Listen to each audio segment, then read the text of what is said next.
Assalamualaikum warahmatullahi wabarakatuh. Jumpa lagi dengan saya Freddy Sudaryanto di channel YouTube-nya Freddy Sudaryanto Sport. Masih seputar kasus pembunuhan ibu dan anak di Ciseti Jalan Sagak Subang. Terus bergulir dan bergulir sampai hari ke-18 masih belum ada kepastian atau informasi yang pasti siapa daripada pelaku pembunuhan ini. Dan saya pasti masyarakat masih menunggu hal tersebut. Tapi mari kita review-review ke belakang, barangkali bisa kita sambil berpikir bahwa atau menganalisa sejauh mana rangkaian daripada peristiwa ini. Kita coba sekarang ke belakang, meneliti ke belakang masalah dugaan. Sekarang yang lagi rame adalah dugaan orang terdekat dan adanya Mr. X. Siapakah Mr. X? Yang disebutkan oleh Yosef, yang disampaikan kepada pihak penguasa hukumnya, bahwa Mr. X adalah seseorang yang memang sering masuk dan punya akses masuk ke rumah korban dan sering datang pada malam hari. Di jam-jam malam hari sering datang ke rumah korban. Mr. X itu disinyalir namanya adalah Danu. Danu ini adalah sepupu daripada Amel atau keponakan daripada Ibu Tuti almarhum. Danu sering datang ke rumah korban. Dan ini yang disampaikan oleh Bapak Yosef sehubungan dengan pernyataan polisi bahwa orang terdekatlah yang clue-nya adalah orang terdekat. Saya akan coba mereview dilansir dari Makassar Terkini ID ya. Mr. X diduga pelaku pembunuhan di Subang. Yosef, dia sering datang ke rumah. Ini pernyataan dari Yosef ya. Kuasa hukum suami Yosef Hidayat selaku suami sekaligus kepala keluarga korban pembunuhan di Subang, Rohman Hidayat, membeberkan sosok Mr. X yang sering datang ke rumah korban. Ini saya baca ya. Pengacara Yosef tersebut awalnya mengungkapkan bahwa selain korban pembunuhan di Subang, yakni Tuti dan Amel, hanya Yosef dan putra tertuanya Yosef yang punya akses langsung ke kediaman tersebut.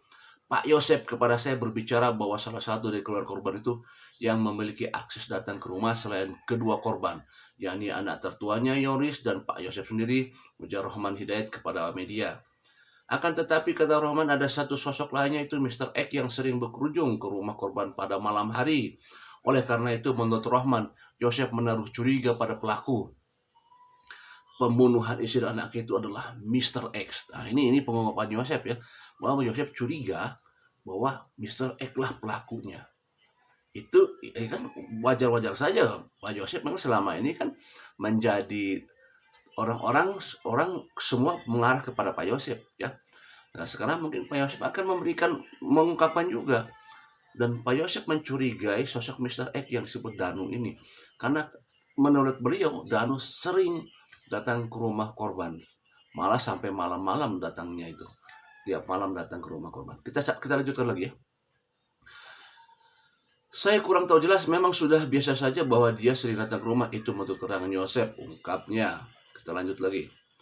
Kendati Rohman tak secara rinci menjelaskan siapa sebenarnya Mr. X, namun belakangan muncul kabar bahwa sosok tersebut merupakan Danu, yang tak lain adalah sepupu Amel. Kabarnya, Danu sering sekali mengunjungi rumah Tuti Amel di jam-jam malam, lantaran akses masuk ke sana. Danu dicurigai lantaran ia merupakan orang terdekat korban yang cukup memahami isi rumah mereka.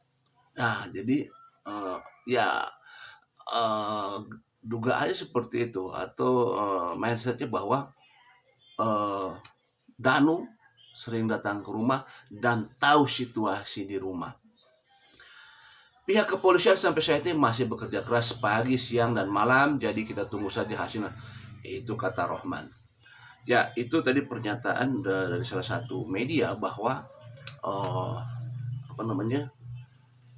Yosef mengarahkan bahwa ada Mr. X tadi, yaitu disebutnya Danu, yang beliau mengatakan bahwa mungkin dia bisa saja jadi tertuduh. Tapi sampai sekarang belum ada pernyataan dari Danu sendiri, belum ada sanggahan atas apa-apa yang disampaikan oleh Yosep di media sosial dengan sehubungan bahwa Yosep menuduh Danu sebagai pelaku.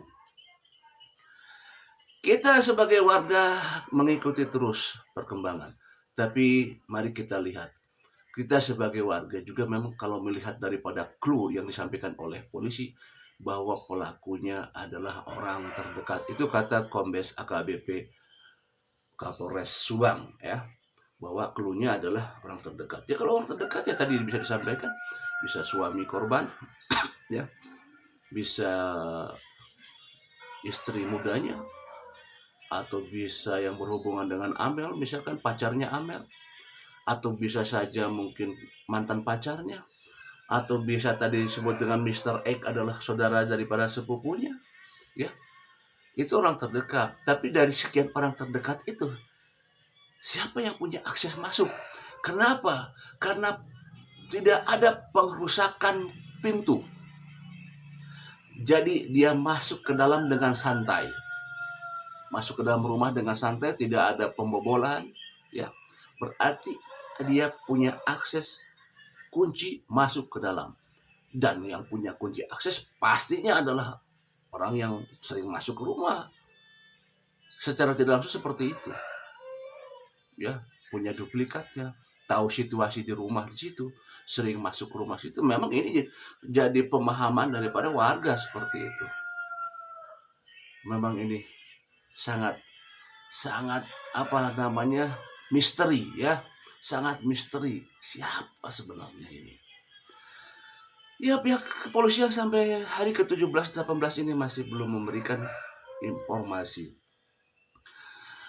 Terus ditunggu pihak kepolisian, semoga pihak kepolisian terus bekerja keras, semoga pihak kepolisian bisa menemukan, dan kita terus kasih power kepada pihak kepolisian supaya tetap semangat pihak kepolisian.